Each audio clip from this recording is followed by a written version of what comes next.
Congress returns to Capitol Hill tomorrow after a seismic week in American politics. President Biden continues to reassure Democrats after his poor debate performance that he's the best person to beat Donald Trump in November. But at least half a dozen Democrats now tell NBC News that the president's interview with George Stephanopoulos did little to salvage his campaign, describing Biden's political situation in terms like heartbroken, doomed, and an effing disaster. We should note, however, they spoke in those terms anonymously, because, of course, they did. Meanwhile, 5 House Democrats have publicly called on the president to step aside. Joining us now is Democratic Senator Alex Padilla of California. Welcome, Senator. Welcome, Senator. Good morning, Michael. Good morning, Simone. Good morning, Alicia. Thank you for being with us this morning. Can we please start with the lots of conversation about Senator Mark Warner and him convening Democrats in the Senate today via phone or Zoom, I'm unsure. What do you know about this meeting and the purpose of it? I mean, it has been assumed that it is nefarious, but is it? I have no idea. Maybe you can illuminate this for us. Yeah, and I appreciate the question. And truth be told, I have not heard from Senator Warner about this, not a call, not a text, not an email. I guess if he's watching your show this morning, I might get some outreach from him in a couple of hours. But for what it's worth, I have not. And like, if you want to convene a conversation, I think that's fine. I think I know where the conversation should end up, and that is, look, the debate performance, as the president himself has said, was not the greatest.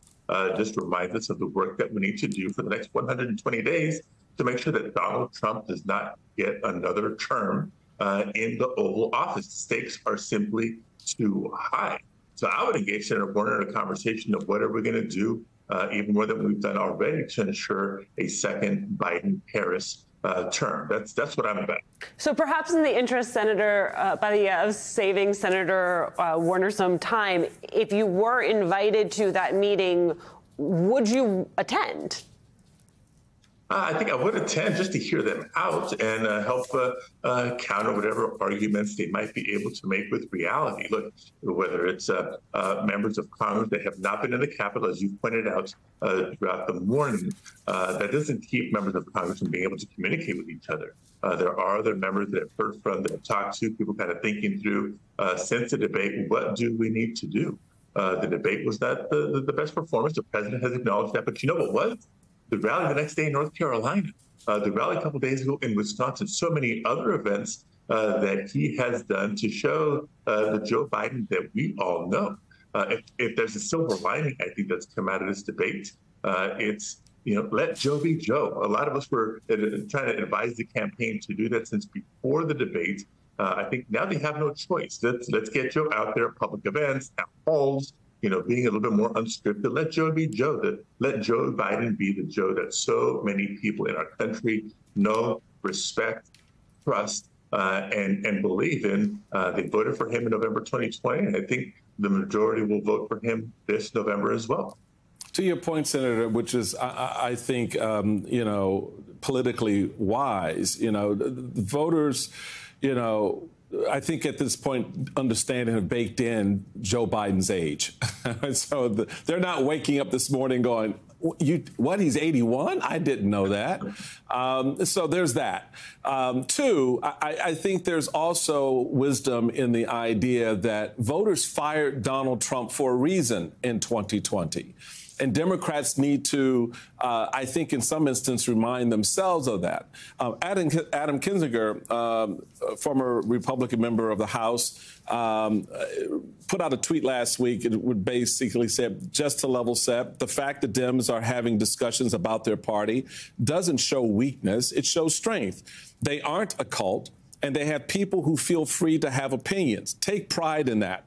The GOP is a cult where an idea gets you kicked out. And that is absolutely true. But the issue I think I have is that with all this, showing of strength by having these very public discussions about throwing the old guy out, is there a point where it's too far?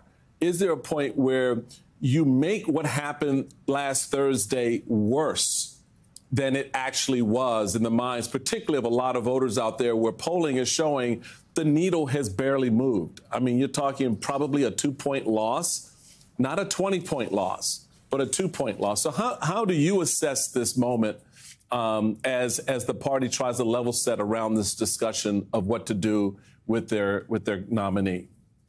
Right. No, look, I appreciate the question. I think it's a very timely question. As Congress reconvenes in the Capitol this week, because frankly, the chatter, the concern, fine, speak your mind, express the concern, ask a question, but then get the answer to that question. Let's move on. The stakes of the election this November are simply too high to waste a ton of precious time fretting and worrying. The bottom line is Joe Biden has won the votes of more than 14 million American voters throughout the primary calendar.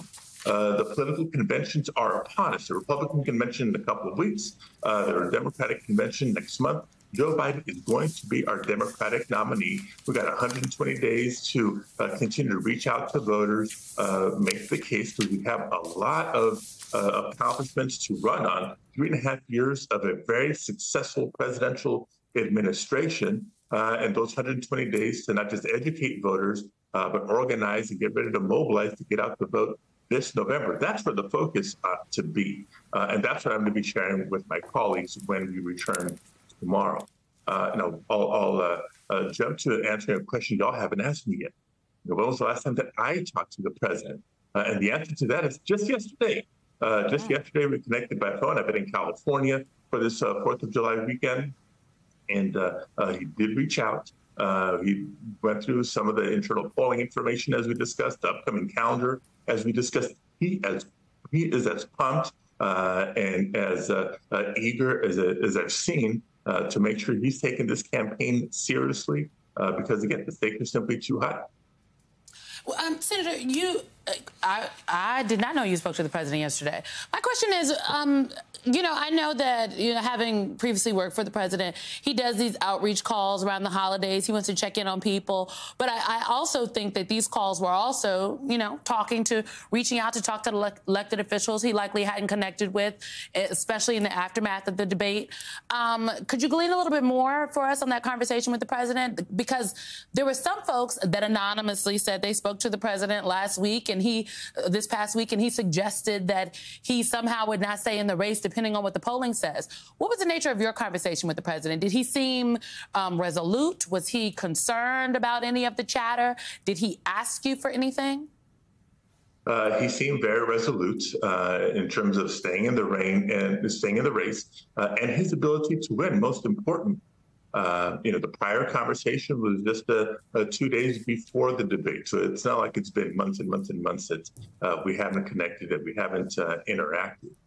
So he was, kind of walking me through the information, some of the research that you can appreciate, Simone, since the debate. To Michael's point earlier, there's not this bleeding in the polls, but even in a point or two can make a significant difference, and that's what the next 120 days are about.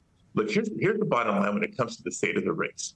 The fact of the matter is there's nobody in America that doesn't know who Joe Biden is. He's been our president for almost 4 years. There's nobody in America who doesn't know who Donald Trump is. He was a disaster of a president for the prior 4 years. The fact of the matter is most Democrats are going to vote Democratic in November, and most Republicans are going to vote Republican. It's a small percentage of independent or swing voters in the middle, and even then, only in a handful of swing states are going to determine the outcome of this election. I think that's why you've seen the consistency in the polling, not just for the last few days, but for weeks and months and months and months, frankly. And so Joe Biden, working with Democrats in Congress, will continue to deliver, number one, and number two, continue to make the case why he deserves a second term, and we deserve to regain the majority, both in the House of Representatives and keep the majority in the Senate to keep the good work going. I want you to take a listen, Senator Padilla, to a new digital ad coming from the Biden campaign. This is the president in Wisconsin. The video is called Ready to Fight. So let me ask you, what do you think? You think I'm too old to restore Roe v. Wade, the law of the land? You think I'm too old to ban assault weapons again? You think I'm too old to beat Donald Trump? This race is about our freedom. It's It's about our democracy. It's about the very soul of America. Are we prepared to fight for that? I know I am, and I will.